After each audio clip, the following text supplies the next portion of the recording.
Olá a todos, estamos eu e Paula aqui novamente para falar sobre LGPD e hoje a gente vai falar sobre os direitos do titular de dados.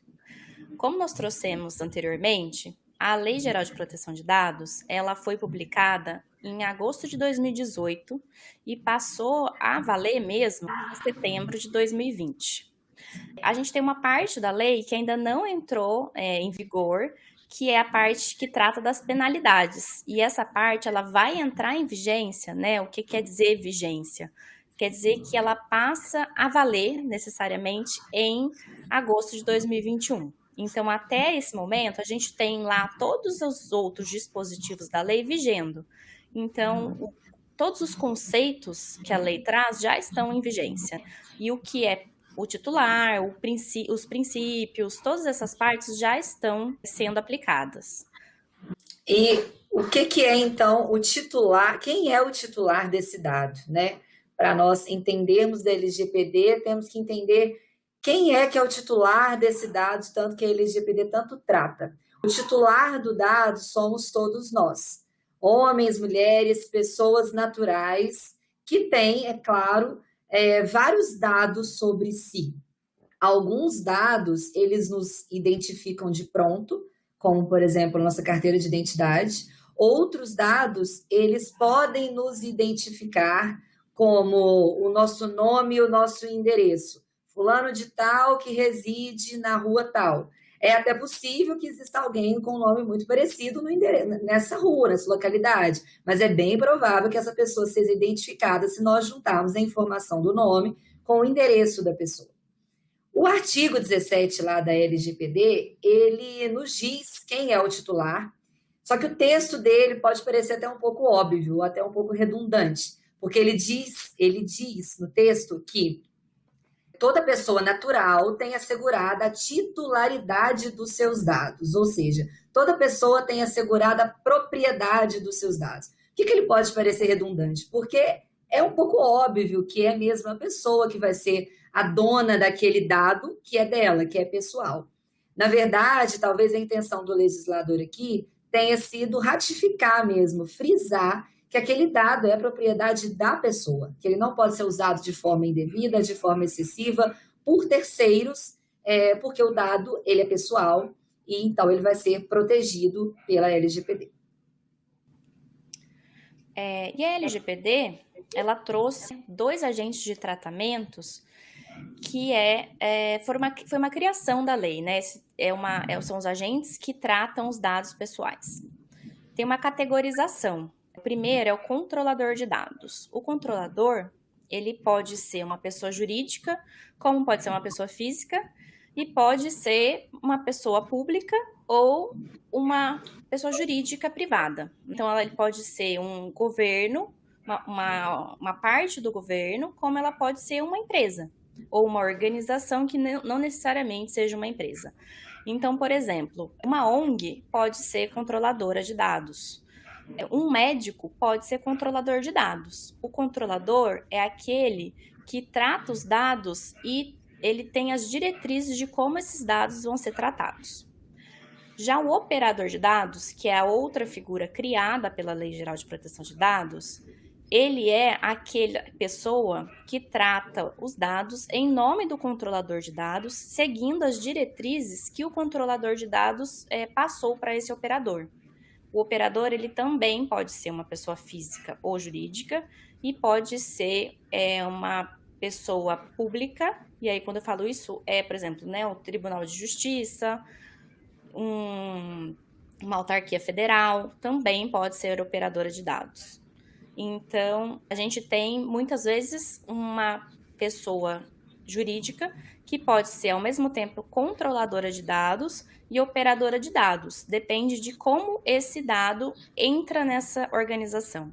Então, aquela empresa, né? Eu vou dar um exemplo, uma empresa de educação, uma escola. A escola, ela é uma controladora de dados dos alunos, ela é uma controladora de dados dos colaboradores que trabalham nessa empresa, né, nessa escola, e ela, muitas vezes, ela terceiriza algumas funções que são da escola. Então, por exemplo, uma escola privada, ela pode terceirizar a folha de pagamento para uma atividade pela uma contabilidade externa. Essa contabilidade que trata esses dados, ela é uma operadora de dados que segue as diretrizes dessa empresa que é a escola privada. O controlador e o operador vão então tratar os dados. E o que significa tratar estes dados? A LGPD ela traz alguns verbos para explicar o que seria esse tratamento, que são vários, como coletar, usar, armazenar, produzir, descartar, classificar, extrair, arquivar, eliminar. Então, o controlador e os agentes de tratamento, eles devem tratar todo o ciclo de vida do dado, desde a sua coleta até o seu armazenamento definitivo ou até a sua eliminação. Depois da gente fazer essas recapitulações, nós vamos entrar agora, né, no assunto principal aqui desse vídeo, que são os direitos do titular de dados. A Lei Geral de Proteção de Dados traz um capítulo só para tratar dos direitos do titular de dados, que é o capítulo 3. Nós vamos falar, né, sobre cada um desses direitos, mas vocês vão perceber que eles são muito óbvios, alguns, né, eu poderia dizer que essa é a palavra, porque a gente tem a gente já tem um histórico vindo do Código de Defesa do Consumidor, que também é uma lei principiológica, também trata princípios e também trata direito dos consumidores. Então, alguns desses direitos, considerando, né, que o titular de dados, às vezes ele pode ser um consumidor, não necessariamente a relação vai ser consumerista, muitas vezes pode ser uma relação de emprego, pode ser uma relação de compra de um serviço, que seja não necessariamente, né, de consumo, que pode ser de uma pessoa física negócio, comprando de uma pessoa jurídica negócio. Mas necessariamente, quando trata dados pessoais, aplica-se a Lei Geral de Proteção de Dados. Os dois primeiros direitos do titular de dados são confirmação de existência de tratamento e acesso aos seus dados pessoais. O que isso quer dizer? Né? Eu quero dizer que o titular de dados, quando ele tem dúvida sobre se os dados foram coletados ou se aqueles dados ainda se encontram com esse controlador de dados, ele pode questionar e pedir, né, uma confirmação de que esses dados estão ainda com o controlador de dados, e ele pode, inclusive, pedir o acesso e querer saber o que esse controlador de dados tem a respeito dele, em razão de alguma relação que esse titular de dados pode ter tido com esse controlador. Eu quero lembrar um exemplo, né? Algumas pessoas talvez não tenham assistido, mas o ano passado, no ano de 2020, foi lançado no Netflix um filme chamado Privacidade Hackeada. Naquele filme, tem um professor universitário dos Estados Unidos que ele vai até a União Europeia, vai até o Reino Unido, e ele processa no Reino Unido uma empresa chamada Cambridge Analytica, porque ele sabe não, né? Ele quer ter certeza que essa empresa tratou dados dele que foram coletados através do Facebook. Como na União Europeia há uma Lei Geral de Proteção de Dados, né? A gente chama de GDPR, que chama General Data Protection Regulation, uma lei que é muito similar à lei brasileira, claro, com suas respectivas peculiaridades, mas é uma inspiração para a lei brasileira. Então, ele foi até o Reino Unido questionar se essa empresa tinha dados dele, porque ele tinha esse direito. Como esses dados eram dele, foram coletados por uma empresa do Reino Unido, ele poderia ir até o Reino Unido e questionar. E o fundamento legal dele foi nesse direito, o direito de confirmar a existência dos dados e acessar esses dados. Então, se alguém não assistiu, fica a dica, mas quem já assistiu vai lembrar que o começo da história do filme é a respeito desse titular de dados, no caso, esse professor universitário, que quer saber ali uns dados e exercer o seu direito como titular de dados. Depois que o titular tem acesso ou confirma a informação de que seus dados realmente foram coletados e estão sendo tratados por determinada empresa, ele tem direito de solicitar a correção de algum dado que esteja incompleto ou que esteja atualizado. Porque é muito comum, claro, que no dia a dia, que durante a vida, os nossos dados se modifiquem, né? E aí precisem de uma atualização. Essa desatualização de dados, ela pode ser muito prejudicial ao titular, e eu trago aqui um exemplo bastante claro.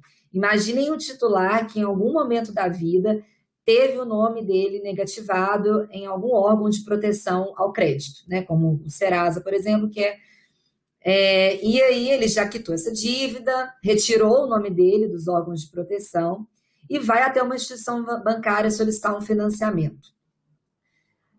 Ao chegar nessa instituição bancária, ele tem o financiamento negado, porque o dado que a instituição bancária tem sobre ele é que ele estaria com aquele nome negativado, com aquele apontamento naqueles órgãos de proteção de crédito, e por achar que ele tem esse apontamento, a instituição financeira ou nega o crédito, ou dá a ele um crédito com juros maiores do que aqueles praticados no mercado, por ela entender que aquele titular pode causar algum risco no negócio. E aí o titular, ao perceber que no banco de dados daquela instituição, aquele apontamento continua como válido, continua como existente, pode pedir a sua retificação, a sua atualização. Um outro direito que o titular de dado tem, junto ao controlador desses dados, são direitos à anonimização, direito a bloqueio ou direito à eliminação de dados que sejam desnecessários, ou que sejam excessivos, ou que sejam sendo tratados de forma ilícita pela organização. E aí vamos passar aqui brevemente por esses conceitos. O que seria essa anonimização? Quando um dado ele é anonimizado, ele deixa de ser identificável. Então, ele deixa de ser um dado pessoal porque ele não consegue mais identificar o dono daquele dado, o titular daquele dado. Então, quando o titular solicita para o controlador a anonimização daquele dado, é o mesmo que dizer, olha, você pode manter o meu dado no seu banco de dados, mas de forma que não me identifique. O bloqueio é o mesmo que dizer para a organização, você pode manter o meu dado no seu banco de dados, mas você não pode tratá-lo, você não pode usá-lo, então ele vai ficar bloqueado.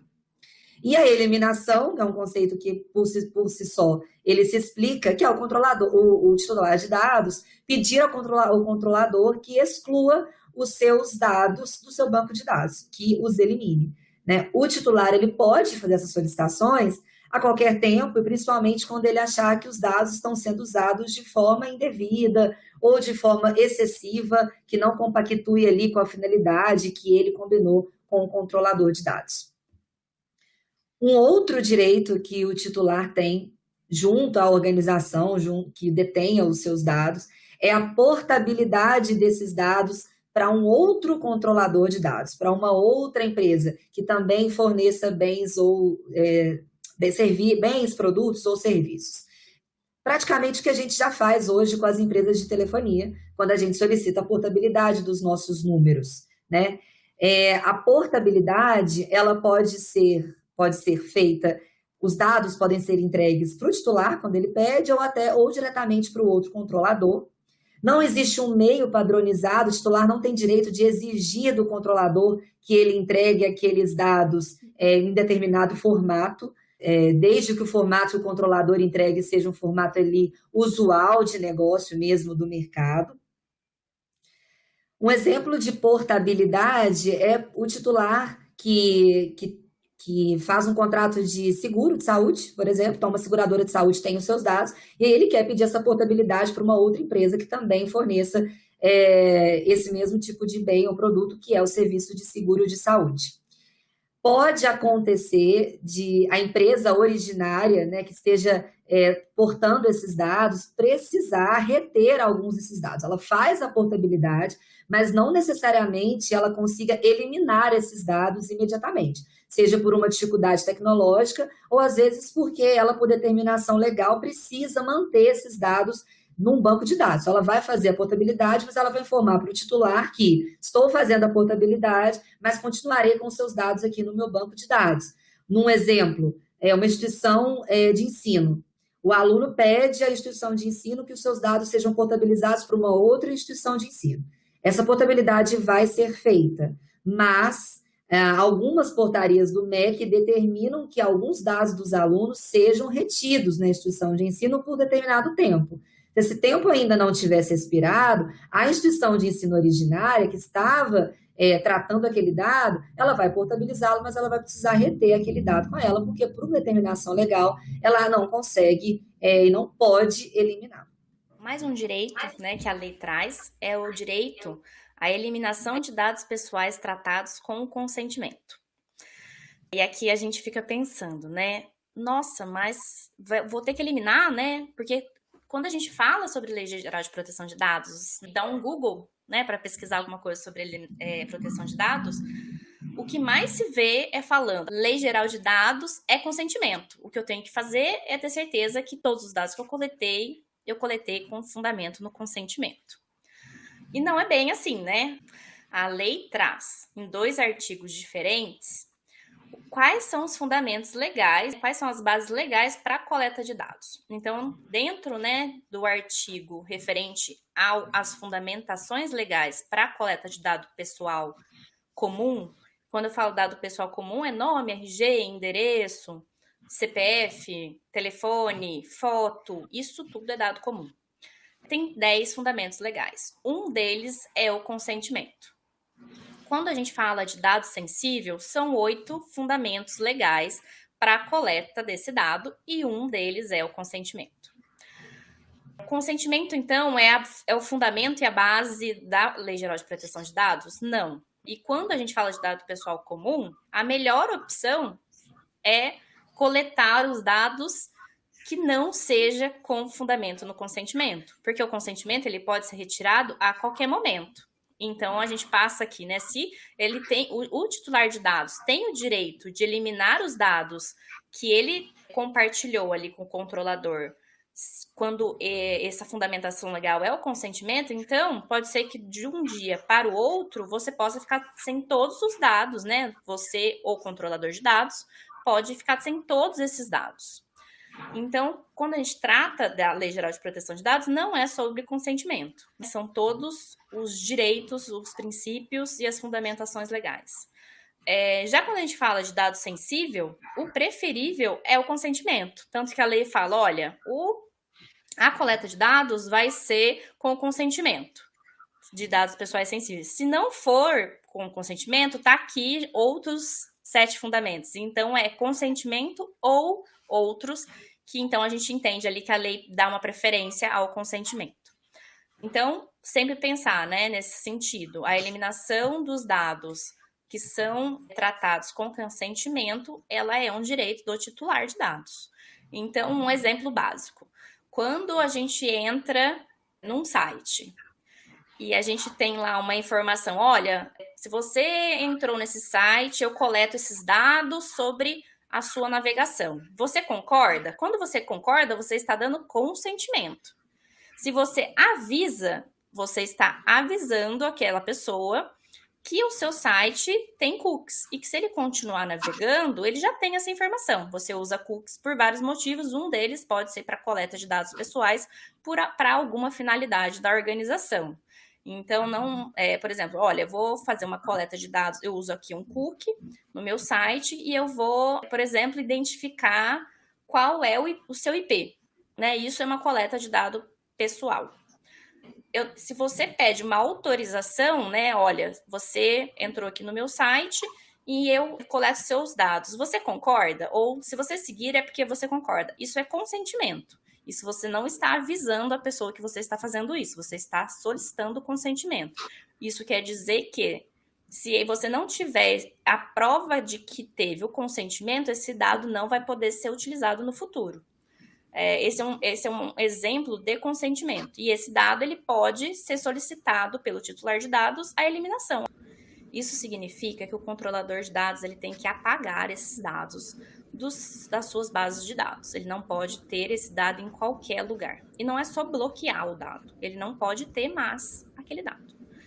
A lei ela traz também um direito que é a revogação do consentimento. A revogação do consentimento, o controlador de dados ele também não pode mais utilizar o dado.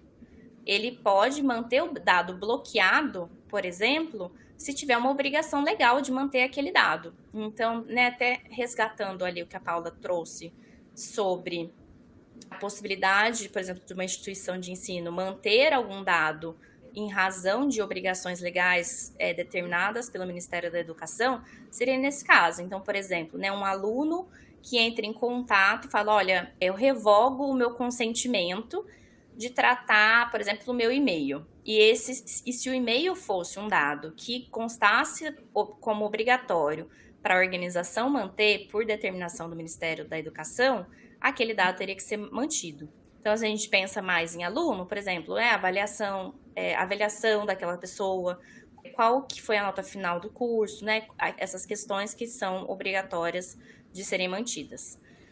Então, por isso que é muito importante só utilizar o consentimento quando ele for a única base legal, quando for dado pessoal, né? E quando for dado sensível, como eu disse, preferir o consentimento, porque a lei, ela dá um status diferente, né, para o dado sensível e para o consentimento nessa situação.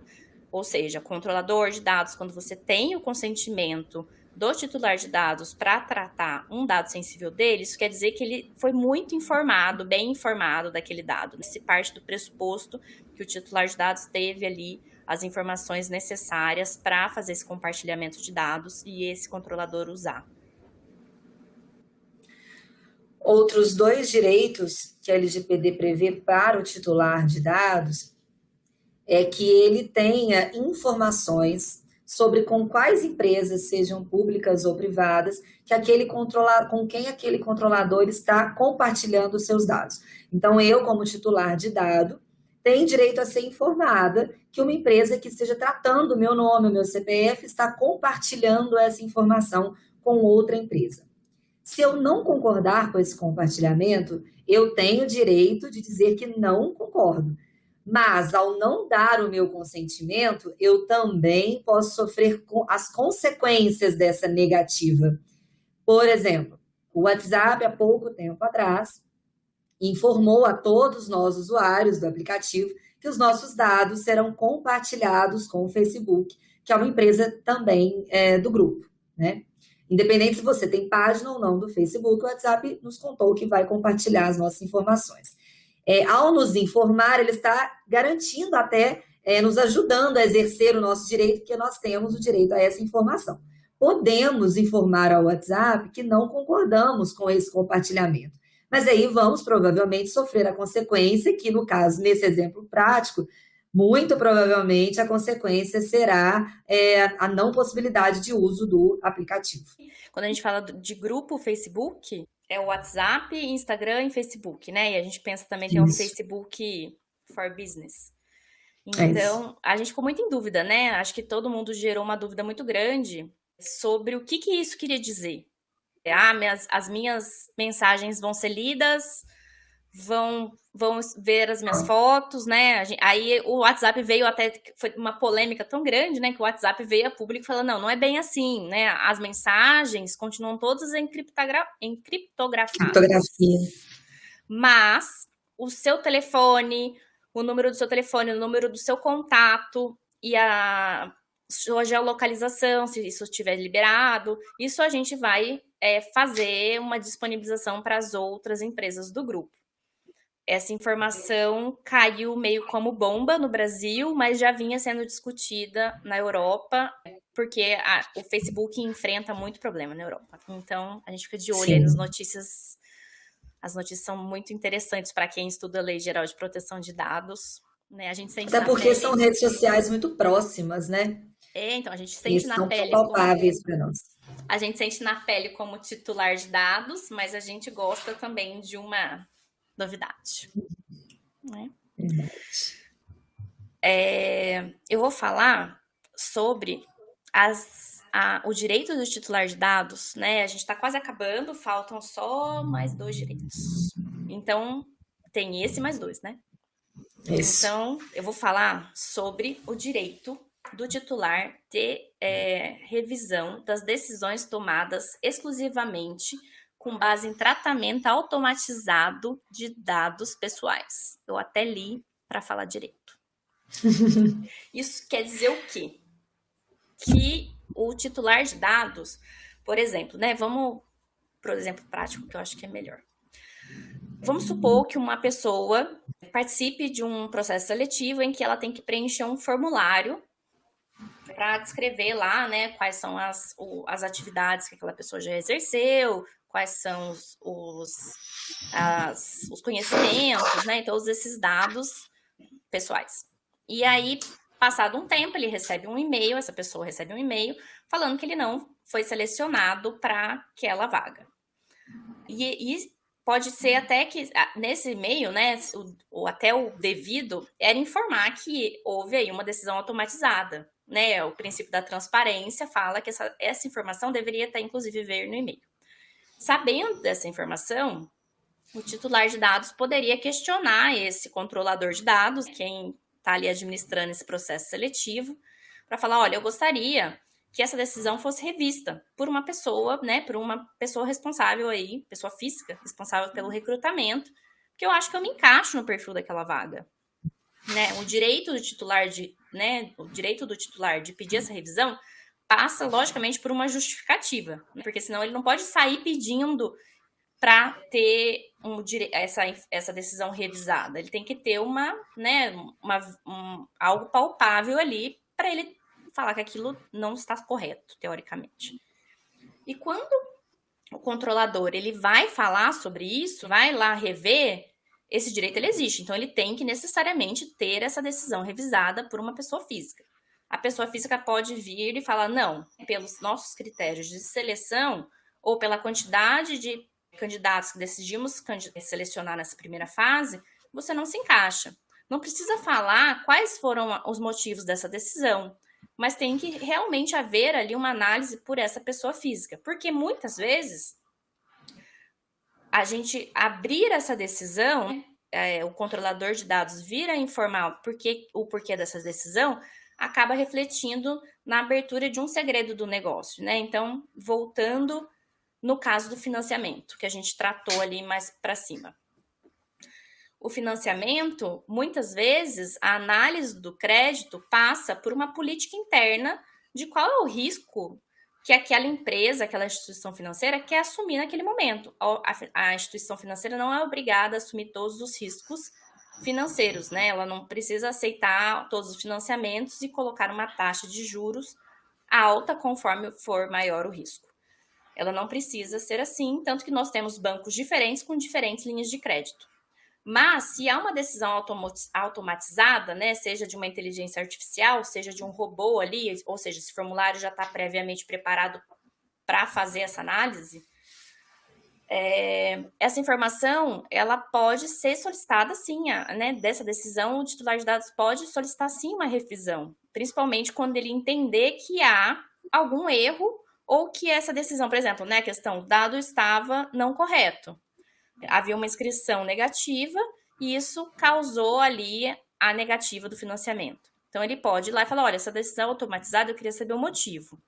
Ou eu gostaria que fosse revista. Porque eu acho que vocês consideraram, por exemplo, que eu tinha ali um apontamento e foi negativado uma vez e não foi baixada essa informação. E aí, essa decisão ser revisada e não necessariamente informar, olha, nós negamos o seu financiamento porque não trabalhamos com esse tipo de crédito, né? Ou não trabalhamos com o score de crédito que você apresenta. Não precisa abrir o segredo do negócio, mas precisa realmente ter ali a gente fala até às vezes empatia de analisar, olhar para aquela pessoa física, né, para aquele titular de dados que está fazendo uma solicitação e entender por que ele não concordou com essa decisão.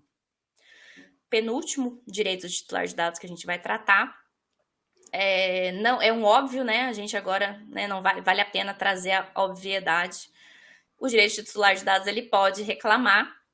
Se ele tem todos esses direitos, é que ele pode reclamar. Então, ele pode reclamar para o encarregado, ele pode reclamar para a Autoridade Nacional de Proteção de Dados, ele pode reclamar, por exemplo, né, se for dentro de uma relação de consumo, ele pode reclamar para o PROCON.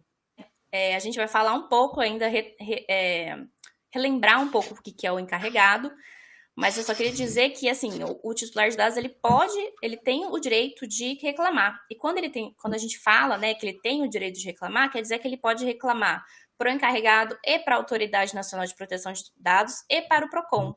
Ou ele pode reclamar para só uma pessoa. Ele não tem uma escala que ele deve seguir. Ah, primeiro eu vou reclamar lá, né, dentro do controlador de dados, que é a empresa, né, a organização que tem os meus dados. Se eu não me sentir satisfeito, eu vou para o PROCON, e se eu não me sentir satisfeito, eu vou para a Autoridade Nacional de Proteção de Dados, e por fim, se eu não tiver o meu pleito atendido, eu ainda posso propor uma ação judicial. Ele pode fazer tudo isso ao mesmo tempo, se ele quiser.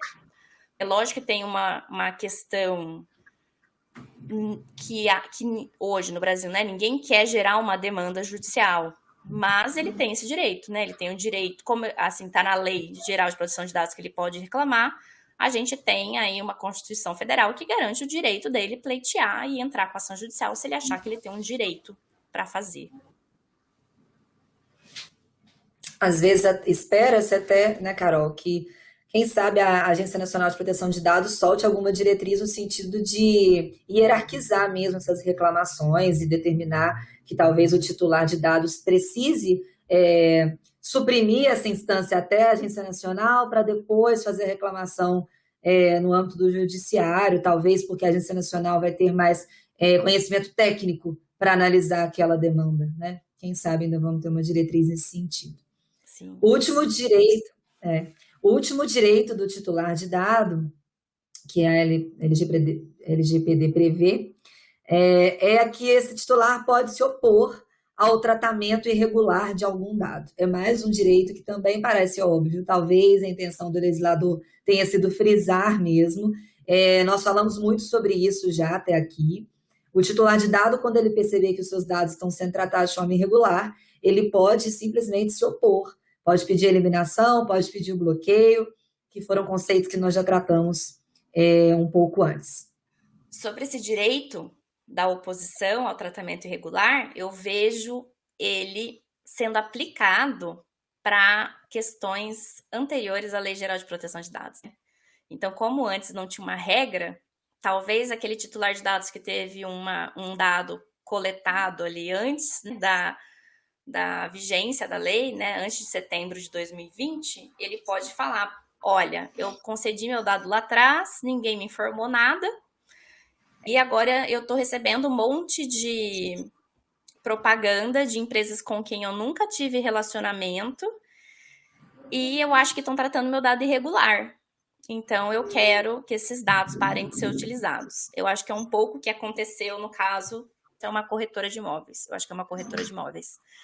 Que teve, né? A gente teve um julgado no Tribunal de Justiça de São Paulo.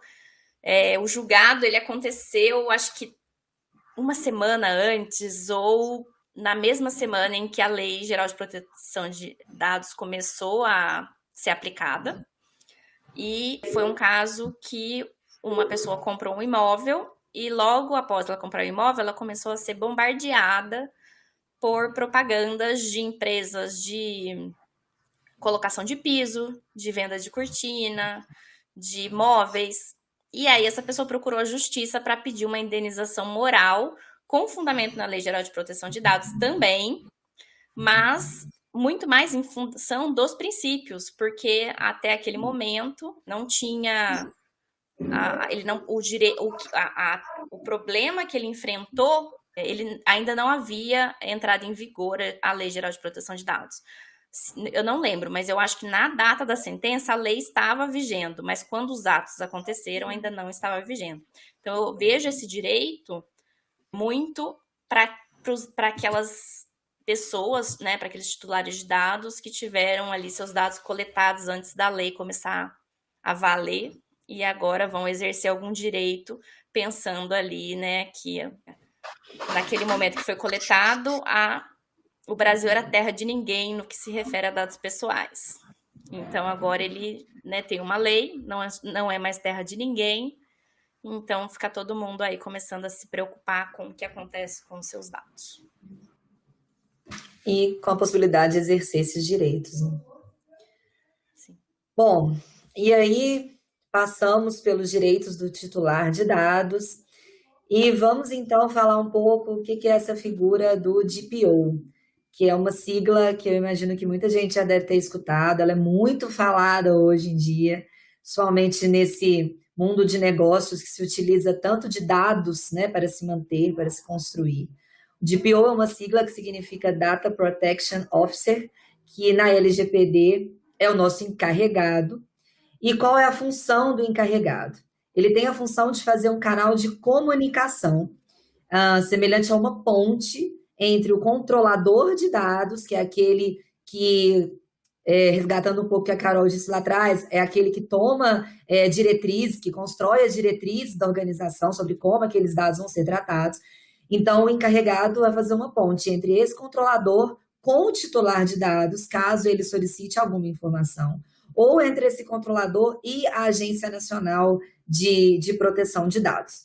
Isso porque, como a gente passou aqui, o titular ele tem direito de ir até o controlador e fazer questionamentos. Ele quer saber se o dado dele foi coletado, como está sendo tratado, com qual finalidade. E aí, esses questionamentos ele vai fazer direto para o encarregado, e o encarregado vai fazer essa ponte de comunicação, né? A primeira atitude que esse DPO tem que tomar quando ele recebe alguma solicitação do titular do dado é identificá-lo. O objetivo que a LGPD traz é que sejam evitadas fraudes. Então, é importante que o DPO solicite o nome, de preferência os dados como nome, CPF ou identidade do titular de dados, para identificá-lo. E após identificado, comece aquelas tratativas para responder a sua solicitação. Já há alguns doutrinadores que questionam se não seria o caso de se fazer valer de algumas ferramentas mais tecnológicas, como uma senha de acesso, uma assinatura digital, uma chave de acesso para que esse titular seja identificado. Mas talvez isso fira um pouco o princípio do livre acesso, que é um princípio que a LGPD traz, porque ela diz que o titular, quando ele procura o controlador para entender o que está acontecendo com os seus dados, ele tem que ter um acesso facilitado a essas respostas. Um acesso gratuito, um acesso ágil, as respostas têm que ser imediatas. A lei traz esse conceito de imediatabilidade. Então, não se sabe ainda, talvez a Agência Nacional de Proteção de Dados, PERAS, traga para nós diretrizes sobre como essa identificação vai acontecer. Mas o importante é que o titular seja identificado e que o DPO ele tenha certeza de que ele está respondendo para o titular. E que caso não seja o titular, caso seja um terceiro, ele entenda quem é esse terceiro. No caso do titular ser um menor de idade, será que o terceiro é o pai, a mãe, ou o responsável? E aí tem que haver um documento que comprove essa parentalidade, né, essa responsabilidade. No caso de ser um advogado, tem que haver uma procuração com um instrumento de procuração com poderes específicos, não pode ser uma procuração qualquer, né? Tem que estar bem específico no documento mandatório. Então, sanada essa identificação, o DPO começa a comunicação com o titular, e aí a lei diz que a resposta que o DPO vai dar ao titular deve ser imediata. Mas ela não nos diz qual é o prazo, a LGPD não nos diz o prazo. Espera-se também que a Agência Nacional de Proteção de Dados nos traga um prazo mais palpável, né? Um prazo próprio, concreto.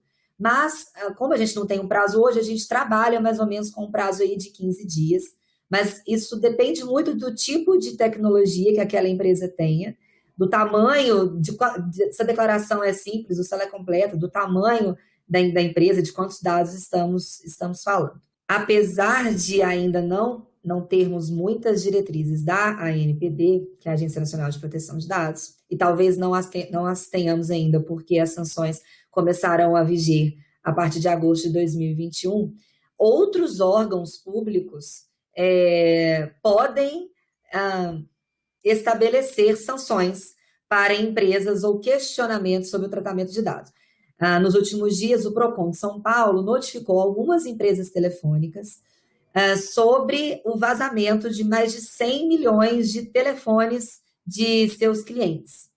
E aí, nessa notificação, o PROCON, ele disse que as empresas de telefonia devem confirmar se houve o vazamento desses dados pessoais das suas bases e, em caso positivo, explicar os motivos desse vazamento, detalhar quais as medidas foram tomadas para contê-lo e informar o que elas farão para reparar os danos causados pelo incidente e evitar que a falha aconteça novamente. Então, em que pese as sanções previstas pela LGPD só começarem a vigir a partir de agosto desse ano, nós já temos outros órgãos regulatórios que podem também trazer essas sanções e chamar essas empresas controladoras de dados a responder e em alguns casos, até responder de forma pecuniária, né? E trazer também, dizer quais medidas de segurança elas estão tomando para prevenir esses riscos causados. A lei, né, geral de proteção de dados, ela, de maneira alguma, ela afasta a atuação desses órgãos, né? Ela traz lá de forma muito clara que esses órgãos, eles podem atuar. Procon, Ministério Público. No Brasil, a gente tem um Ministério Público de Brasília, que é muito atuante nessa área, seja na aplicação da Lei Geral de Proteção de Dados, seja na aplicação do Marco Civil da Internet. A gente tem ali alguns termos de ajustamento de conduta firmados no passado com o Netshoes, com o Banco Inter, por vazamentos que aconteceram lá atrás, mas era um outro tempo, né? Agora a gente tem aí uma lei geral em vigor e que, como ainda não tem as penalidades, né? A Autoridade Nacional de Proteção de Dados não tem força e nem legitimação para aplicar alguma penalidade, outras instituições têm. A gente tem aí, nesse caso, por exemplo, o PROCON assumindo o papel da Autoridade Nacional de Proteção de Dados para que essas informações sejam prestadas, sendo que isso, né, o papel legítimo, considerando a existência da lei, seria da Autoridade Nacional de Proteção de Dados. A gente tem aí, né, um caminho muito grande para trilhar. A gente fica pensando, né, e eu até faço uma brincadeira sem graça, que eu digo até, falar que quando a penalidade começar a viger, né, primeiro que todos os titulares vão ter alguma reclamação para fazer, porque com essa quantidade de vazamento que está acontecendo, né, a gente tem um prato cheio aí para reclamações. E além disso, todos os dados já vão ter vazado. Como que fica? Né? Como você vai saber de onde vêm os dados, considerando essa quantidade de vazamento? Hoje a gente não tem ninguém no Brasil que não tem um dado vazado, considerando, né, esse recente vazamento de janeiro de 223 milhões de dados de pessoas físicas. Não são 223 milhões de dados, são 223 milhões de pessoas físicas que tiveram os dados vazados. Né? Eu falei errado ali na ordem, de tão absurdo que é. Sobre o DPO, para fechar, né, a carreira aí, eu acho que se tiver, né, como a gente tinha que mudou, né, mas se a gente tivesse aí, qual é o vestibular para prestar o ano que vem, é para ser um DPO, né, tá ali nas carreiras de sucesso, promissoras, com grandes salários, por exemplo, né, mas o que a gente tem hoje, assim, né, quando a gente pensa na União Europeia tem lá a previsão do DPO, mas tem uma questão que não são todas as organizações controladoras de dados que precisam ter o DPO. E a gente não tem essa regulamentação ainda no Brasil de como isso vai acontecer. Então, a princípio, a gente está esperando a Autoridade Nacional de Proteção de Dados entender ali como que vai ser para os pequenos negócios, né? Tem uma previsão na lei falando que essa decisão vai ser da Autoridade Nacional de Proteção de Dados. Então, a gente ainda não tem essa definição. Quem está, né, nos assistindo, acho que se você não sabe ainda quem é o encarregado da sua organização, você deveria procurar saber, porque é com ele que você talvez vai tirar dúvidas sobre os seus direitos e até sobre como a organização está se adequando ou já se adequou à nova lei. O encarregado ainda, né, no futuro, ele vai ser responsável por fazer treinamentos, né, ajudar nos projetos, na adequação de todos os novos projetos que forem implementados. Ele vai participar, porque ele precisa verificar se tudo está de acordo com a Lei Geral de Proteção de Dados. Então é isso, né, não vamos mais nos alongar aqui, acho que a gente falou muita coisa, né, Paula? Acho que vocês estão aí com a cabeça cheia de direitos, espero. E é isso. Queria agradecer a atenção de todos. E aí a gente se vê muito em breve para falar sobre mais assuntos. Obrigada.